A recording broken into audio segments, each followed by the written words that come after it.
सुरभारती तव चरणं प्रणमामः। नाद ब्रह्ममयी जय भाग्येश्वरी, नाद ब्रह्ममयी जय भाग्येश्वरी, शरणमते गच्छामः। जय जय हे भगवती सुरभारती तव चरणं प्रणमामः। त्वमसि शरण्या त्रिभुवनधन्या, त्वमसि शरण्या त्रिभुवनधन्या, सुरमुनिवन्दितचरणा। नवरसमधुरा कविता मुखरा, नवरसमधुरा कविता मुखरा, स्मृतिरुचिरुचिराभरणा। जय जय हे भगवती सुरभारती तव चरणं प्रणमामः।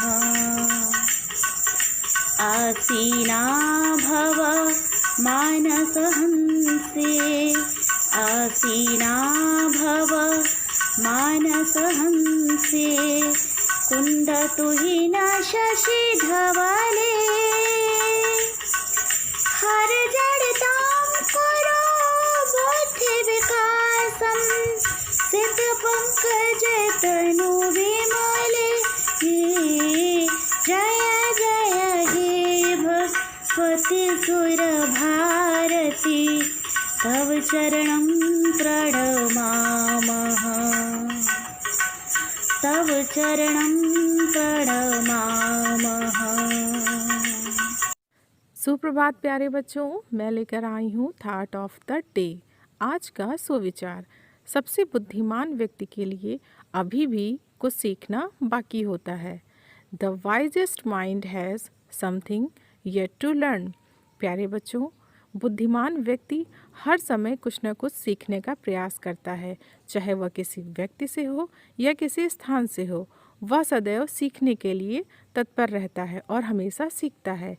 इसलिए बुद्धिमान बने और हमेशा सीखने का प्रयास करें। Thank you. Good morning everyone. आज का शब्द है इल, ILL। इसके सिनोनिम्स हैं sick, unwell, unhealthy, not feeling well. Hindi में इसे हम बीमार कहते हैं। वाक्य प्रयोग देखते हैं। My grandfather is ill. मेरे दादाजी बीमार हैं। धन्यवाद। गुड मॉर्निंग बच्चों, मैं सोनम आपके लिए लेकर आई हूँ आज का पजल। सूखी सड़ी पड़ी लकड़ी में वर्षा जल में जो उग आए, उसको क्या कहते हैं बच्चों? जो अपने सर छत्र लगाए। सोचो सोचो। हाँ, कुकुरमुत्ता बारिश के मौसम में नमी पाकर उग आता है। सुप्रभात। हिस्ट्री ऑफ द डे के साथ उपस्थित हूँ। आज ही के दिन 4 जनवरी 1643 में महान भौतिक विज्ञानी आइजैक न्यूटन का जन्म हुआ था। नेत्रहीनों के लिए ब्रेल लिपि का आविष्कार करने वाले प्रसिद्ध व्यक्ति लुई ब्रेल का जन्म भी आज ही के दिन 4 जनवरी 1809 को हुआ था। Institute of criminology and forensic science का उद्घाटन भी आज ही के दिन 4 जनवरी 1972 को नई दिल्ली में हुआ था। आपका दिन शुभ हो। धन्यवाद। नमस्कार प्यारे बच्चों, आज के विशेष में हम जानेंगे ब्रिटिश वैज्ञानिक न्यूटन के बारे में। न्यूटन का जन्म 4 जनवरी 1643 को ब्रिटेन में हुआ था। बच्चों, इन्होंने प्रिज्म के ऊपर एक अध्ययन किया जो 1666 में किया गया था।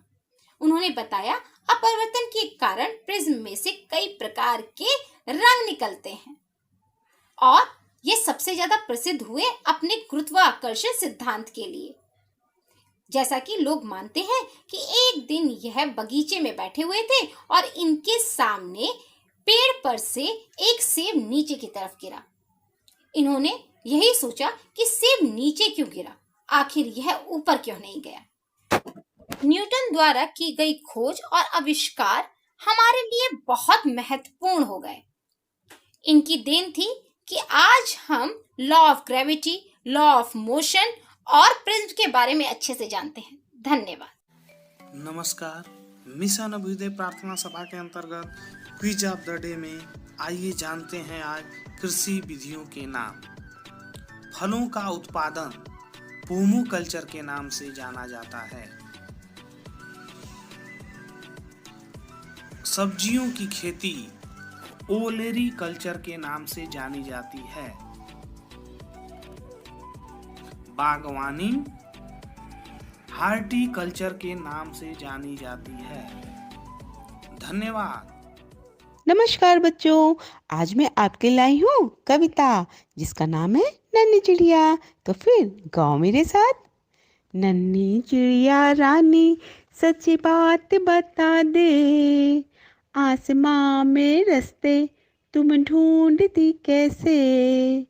आसमां के रास्तों में निशान सफेद होते हैं क्या, लाल हरे पीले दिए पुलिस भैया होते हैं क्या। भूल गए रास्ता घर गेट पर ले जाते हैं क्या, नाम पता पूछ कर चॉकलेट टॉफी देते हैं क्या। नन्ही चिड़िया रानी सच्ची बात बता दे, आसमां में रास्ते तुम ढूंढती कैसे।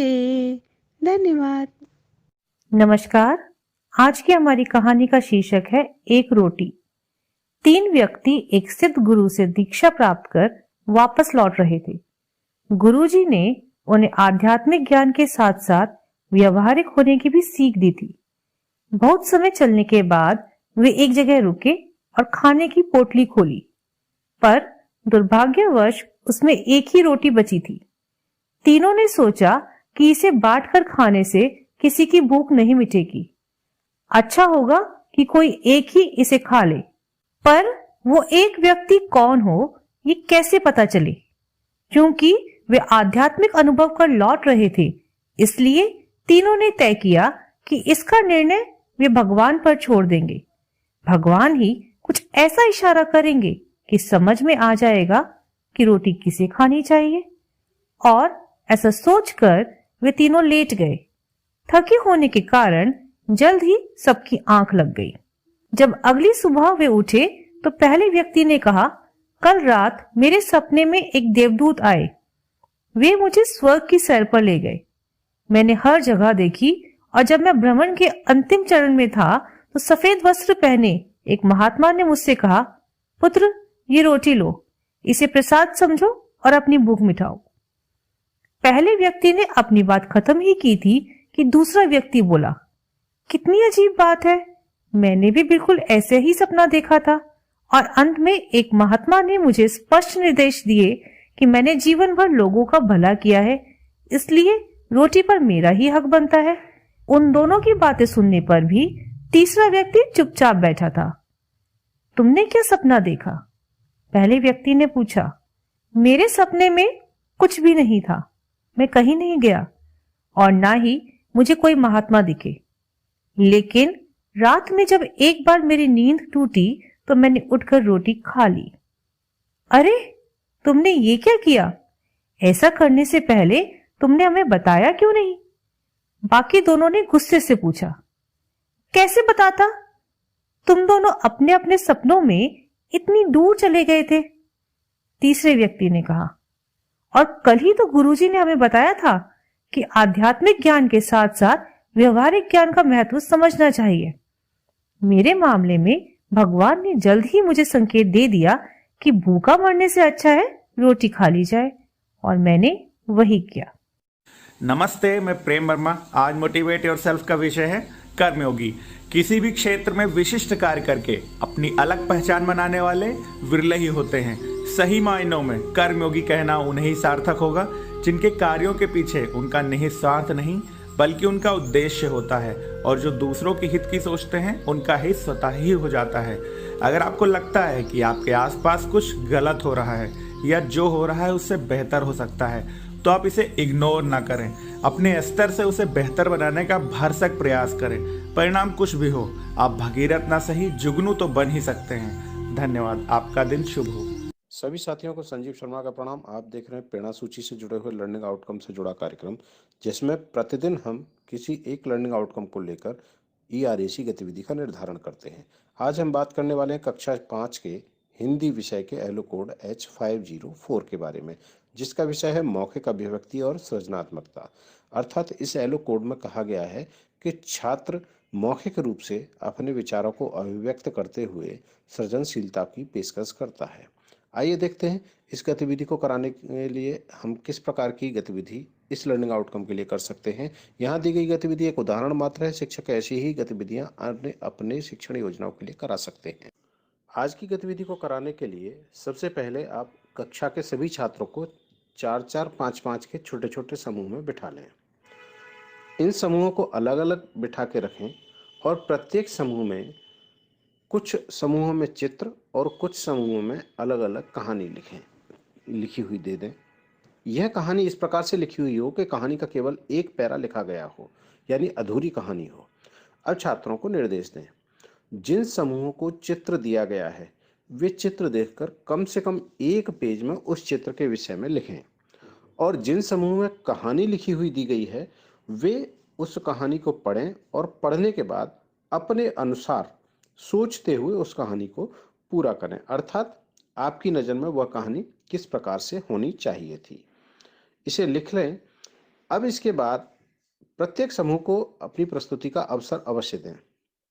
जब एक समूह अपनी प्रस्तुति पूर्ण कर ले तो अन्य समूह से यह अवश्य पूछें कि वे यदि करते तो फिर वो किस प्रकार से करते, और यह अवसर देते हुए आप देखें कि छात्रों के शब्द भंडार के साथ साथ तेजी से सोचने की क्षमता में वृद्धि हो रही है।